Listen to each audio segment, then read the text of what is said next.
من قال محمد رسول الله فليقل علي امیر المؤمنین.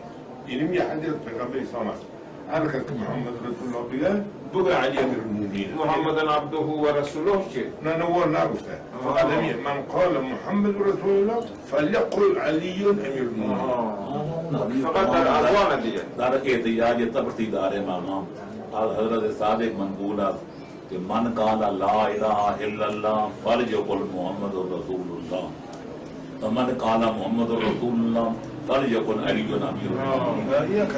اولا اون حدیث مجهول است، راویش قاسم ابن معاویه است و در کتب رجال پیدا نمیشه. قاسم ابن معاویه چه خطر نه اون حجت گفته نمیتوانیم با قدر که آمده و دیگر معنی کالا اگر ما میفهمیم که کالا یعنی هر کس که قائل به خدا است باید که قائل به رسالت مصطفی هم باید بوده باشد و اون کس که حضرت پیغمبر اکرم را رسول میداند باید علی را امیر المؤمنین بداند.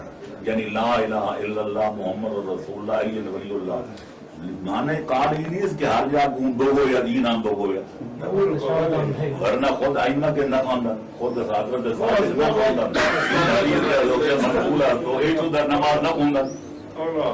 اونایی که معلوم نیست هم این مقدار بقصد رضا گفتن یا تحرک قیامون تفرق در آذان اشکال نداره، اما در تشهد اینا نه.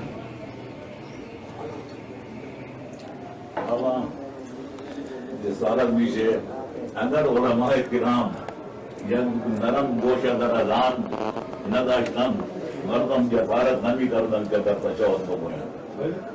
همین طور کی نگفتن وقتی که نبی نگفت علی نگفت ائمه اطهار در اذان نگفتن هم وہی در فاصله علی ولی اللہ ندارد ما گفتیم باقی که مشهور شد و کرنا شد که گفته میشه در قیر میں در عید دولت چیز اون آل بوے این شروع شده در قرن چهار بعد از رحمت امام زمان حالا بیشتر حالات ما گفتیم باید ندارد اگر بقیت همین طور میکنه در 14 گفته بشه بقیت جزئیات نباشد ای بینه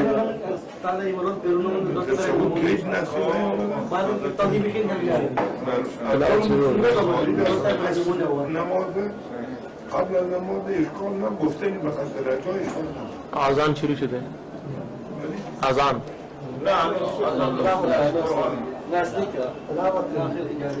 پوچھیں کہ مالی نفس کہ کل ما لم یخرج قال صادق علیہ السلام کما فی رسول اللہ کل ما لم یخرج من هذا البیت فهو زخرف. دین ہم کے خدا ساخت پیغمبر اکرم ہمارا رسول ہے علی از علی تا امام مہدی برش عمل کرنا ہر کے زیاد بکنن یا کام بکنن دین غلط نشه. اذا ظهرت البدع فی امتی فعلی العالم ان یظهر علم ومن لم یفعل فعلیه لعنة الله. ما از لعنت خدا